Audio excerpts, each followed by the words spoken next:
اعوذ باللہ من الشیطان اللعین الرجیم بسم اللہ الرحمن الرحیم الحمد للہ رب العالمین والصلاة والسلام وتحیۃ الاکرام علی سید اسلم ما فی الوجود سر اللہ فی کل موجود نقطۃ دائرۃ الوجود صاحب لواء الحمد والمقام المحمود مولا و مولا الثقلین جد الحسن والحسین ابی القاسم محمد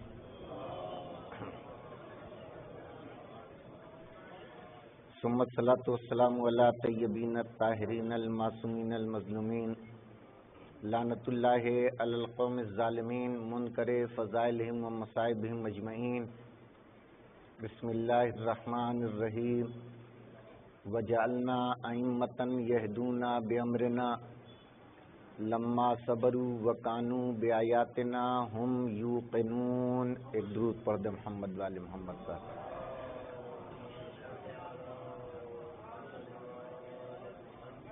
عزیزان گرامی، بزرگان ملت اور برادران عزیز، آج 25 رجب المرجب ہمارے اور آپ کے ساتویں امام امام موسی کاظم علیہ السلام کی شہادت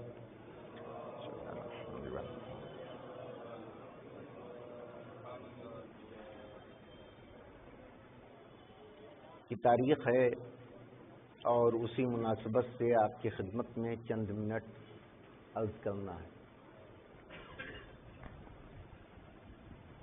آپ دیکھیں، ارشاد پروردگار ہو رہا ہے کہ ہم نے انہی میں سے کچھ کو امام بنایا، یہدونا بامرنا، جو ہدایت کرتے ہیں ہمارے امر سے. لما صبروا، دوسری شان یہ ہے کہ جبکہ یہ صبر کرنے والے ہوتے ہیں. تیسری وَكَانُوا بِآيَاتِنَا هُمْ يُوقِنُونَ، اور یہ ہماری نشانیوں پر یقین رکھتے ہیں. یعنی اگر کسی کے پاس کچھ پیسے ہو جائے وہ امامت کا دعویٰ کر دے، کسی کے پاس اقتدار ہو جائے وہ امامت کا دعویٰ کر دے، کسی کے پاس کچھ افراد ہو جائیں وہ امامت کا دعویٰ کر دے، تو ایک نشانی بتائی کہ دیکھو ہادی وہ ہوگا جو ہمارے امر سے ہدایت کرے گا، اپنی طرف سے نہیں کرے گا. اسی لیے ہمارے ہاں جتنے بھی معصوم ہیں، وما تشاؤون الا ان یشاء اللہ، یہ وہی چاہتے ہیں جو اللہ چاہتا ہے. یعنی ان کی خواہش آپ دیکھیں ان کی نہیں ہے بلکہ مشیت پروردگار ہے. پھر ایک جگہ پہ پروردگار نے مولا کائنات کے لیے کہا وَمِنَ النَّاسِ مَن يَشْرِي نَفْسَهُ ابْتِغَاءَ، کچھ ایسے بھی ہیں جو اللہ کی رضا کے لیے اپنی مرضی کو بیچ دیتے ہیں. تو معلوم یہ ہوا کہ ہم جنہیں تسلیم کرتے ہیں ان کے اندر یہ قوت ہے، طاقت ہے. آپ دیکھیں کچھ چیزیں ہیں جو اللہ کی ذات سے مخصوص ہے. مثلا جیسے پروردگار نے سورہ یاسین میں کہا انما امرہ اذا اراد شیئا ان یقول له کن فیکن. امر وہ ہے کہ جب وہ کسی شے کا ارادہ کرتا ہو جائے تو ہو جائے. یہ اللہ کی ذاتی صفت ہے. لیکن اہل بیت کو اللہ نے صفات مظہر الہیہ قرار دیا، اپنے صفات کا مظہر قرار دیا. تو اب جتنے بھی ائمہ ہیں آپ دیکھتے چلے جائیں، مولا نے اگر اشارہ کیا تو سورج پلٹا کہ نہیں پلٹا، امام حسن علیہ السلام نے اگر کھجور کی درخت کی طرف اشارہ کیا تو آیا کہ نہیں آیا. سرکار سید الشہداء نے جانوروں کو کربلا کے میدان میں جب کہا اس کو خاموش ہو جاتی، ان کے گھٹنوں کی آوازیں بند ہو گئیں. چوتھے امام نے مہمان کے ہاتھ سے پانی ڈالا تو کہا کیا ہے؟ کہا پانی. کہا غور سے دیکھ موتی ہیں. تو کیا ہوا؟ جواہرات میں تبدیل ہوئے کہ نہیں ہوئے؟ تو آپ جس امام کی شہادت منانے کے لیے بیٹھے ہیں، علی ابن یقین کہتے ہیں کہ ہارون نے ایک دن کیا کیا؟ دعوت دی اور اس پہ بہت سارے مہمان کو بلایا، اور بلانے کے بعد کچھ جادوگروں کو بھی بلایا، اور یہ طے کیا کہ جب دسترخوان لگ جائے اور امام جس غذا کو اٹھانا چاہیں اسے تم غائب کر دینا.